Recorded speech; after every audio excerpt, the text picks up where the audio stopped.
Halo teman-teman semuanya, kembali lagi bersama aku, Denis Darmawan. Oke, jadi di video kali ini aku mau bagikan ke teman-teman semua teknik-teknik dasar mulai dari awal berlatih pingpong. Dan ini akan berseris. Jadi buat teman-teman semua jangan lupa buat ikutin terus video dari aku.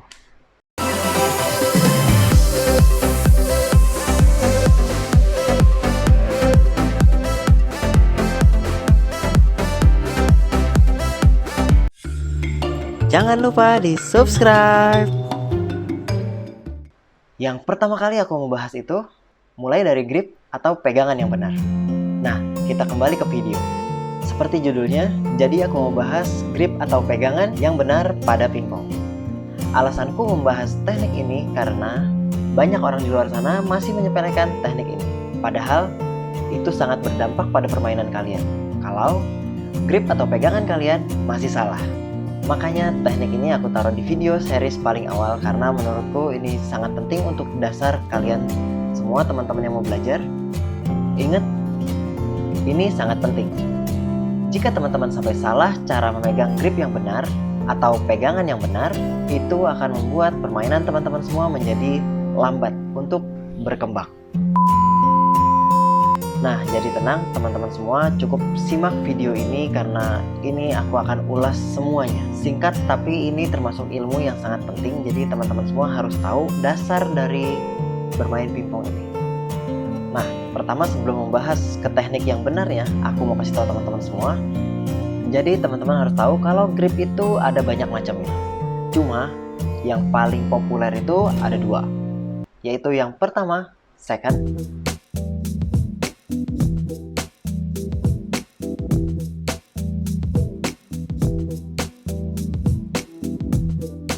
dan yang kedua pen holder.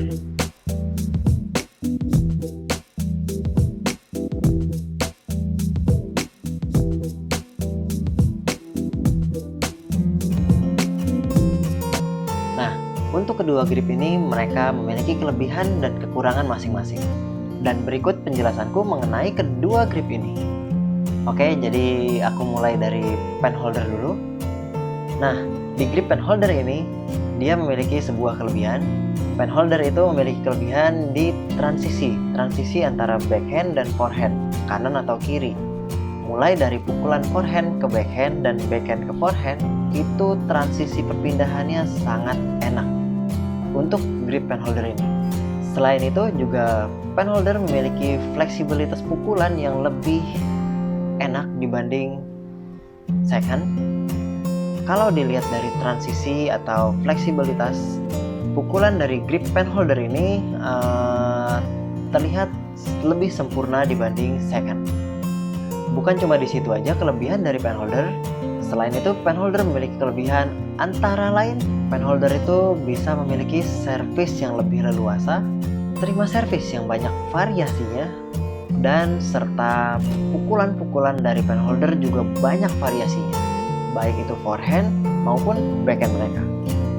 Tapi ingat, semua nggak ada yang sempurna. Grip pen holder itu punya kekurangan yang sangat jelas terlihat, seperti pukulan backhand dia itu kurang membunuh dan hanya terlihat safe, baik itu backhand yang ini atau backhand yang seperti ini, backhand modern atau backhand tradisional dari pen holder. Dan juga untuk power, pen holder itu sedikit lebih lemah dibandingkan second. Nah, dari itu ketahuan kan, semua berarti nggak ada yang sempurna. Jadi walaupun dia terlihat lebih sempurna di titik transisi sama fleksibilitas pukulan serta servis yang bagus dan semuanya tadi, dia itu sebenarnya kurang begitu jahat karena memang pen holder itu tidak sekeras second untuk tenaganya. Nah, tapi dibalik itu semua, pen holder juga memiliki banyak kelebihan. Jadi buat teman-teman yang berlatih menggunakan pen holder, nggak perlu minder karena itu pasti ada kelebihannya dari yang tadi aku sebutin. Lalu berikutnya kita berlanjut ke second. Second itu di masa sekarang menjadi grip yang paling populer di antara semua pegangan yang ada di tenis meja. Mungkin itu menjadi salah satu mungkin menjadi populer karena menjadi salah satu yang paling mudah atau lebih mudah dipelajari. Untuk lebih spesifiknya sih aku sendiri nggak tahu, mungkin karena guru-gurunya juga sudah malas kasih tahu karena anak sekarang kan lebih mau yang mudah dipelajari gitu. Jadi ya udah gitu aja, sepertinya begitu. Aku juga nggak paham sih. Ya udah, jangan bahas yang kayak gitu, lebih baik kita fokus ke gripnya. Mungkin tadi udah dengar kan dari grip pen holder, kelebihannya apa aja dan kekurangannya apa aja. Nah, second ini dia memiliki kelebihan bisa jadi kebalikannya dari pen holder. Jadi second itu dia memiliki kelebihan lebih kuat di pukulan backhandnya, lebih bertenaga di pukulan backhandnya. Counter attack backhand pun dia lebih kokoh dibandingkan pen holder. Dan bukan hanya backhand yang lebih bagus, tapi forehand juga dia lebih bertenaga dibandingkan pen holder. Nah, dari situ udah kelihatan kan ada kelebihan dari second juga.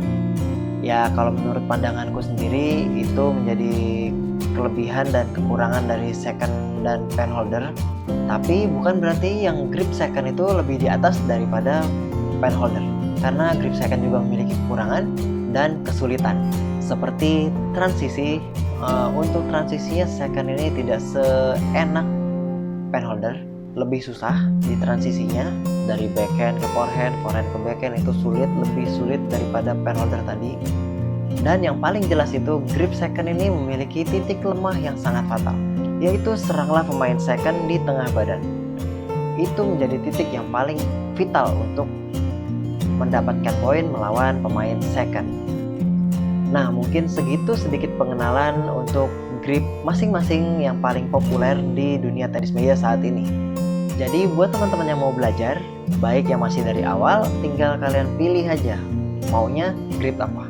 Mulai dari grip dulu, mau grip pen holder atau grip second. Tinggal pilih masing-masing, karena dua grip ini memiliki kekurangan dan kelebihan yang sama. Yang penting tetap semangat. Kalau teman-teman udah pada pilih semua mau pegangannya kayak apa, kita lanjut ke grip yang benar itu kayak gimana sih? Jadi gini, ini grip yang benar menurut aku pribadi. Jadi kalau memang kalian ada ngerasa yang nggak pas atau nggak sesuai, boleh tulis di kolom komentar. Grip setiap pemain itu beda-beda. Tangan masing-masing orang, masing-masing individu itu beda-beda. Cuma nih aku mau kasih tahu, cuma untuk teknik dasar grip itu yang second seperti ini,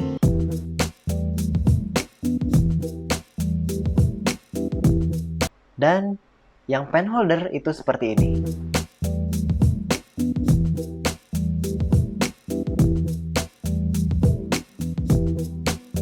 Cuma banyak nih orang-orang yang memaksakan anak buahnya atau orang yang dia latih itu gripnya sesuai dengan apa yang dia mau. Itu salah. Udah sesuai sama yang dia mau, tapi dia nggak mau dengerin apa keluhan dari muridnya. Padahal kan gini, harusnya ya antara pelatih dan murid atau anak buah atau anak didik itu harus berkoordinasi dengan baik. Si pelatih juga harus tahu si anak antar individunya itu memiliki tangan yang beda-beda. Jadi setiap anak itu memiliki grip atau pegangan yang beda-beda.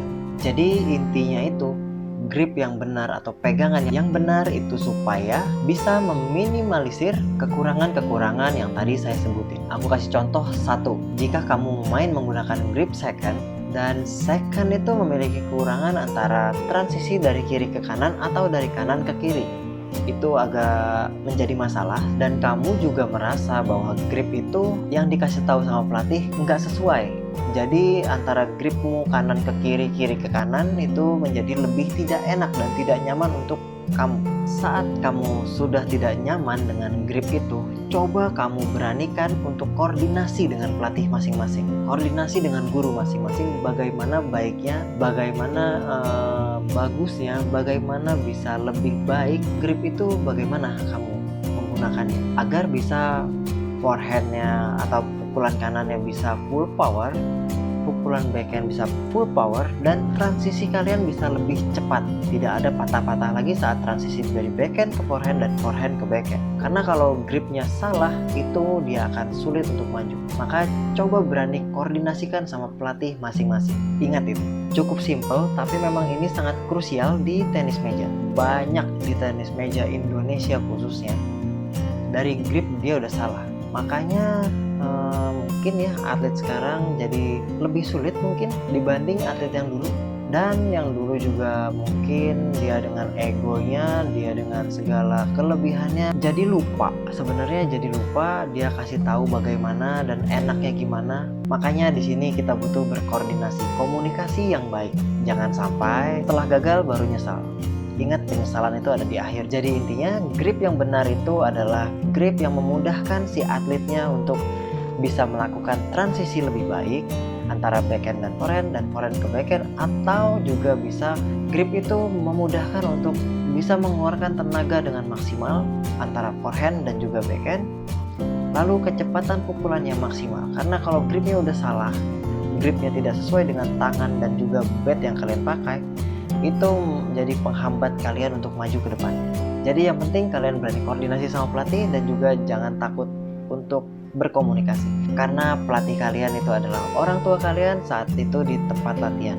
Nggak ada pelatih yang pengen anak buahnya gagal, nggak ada pelatih yang pengen anak buahnya kalah, nggak ada keinginan pelatih yang bangga dengan muridnya yang nggak pernah bisa, nggak akan bisa, nggak ada. Jadi kalau nggak berani tanya, ya udah resikonya berarti kalian memang nggak mau maju.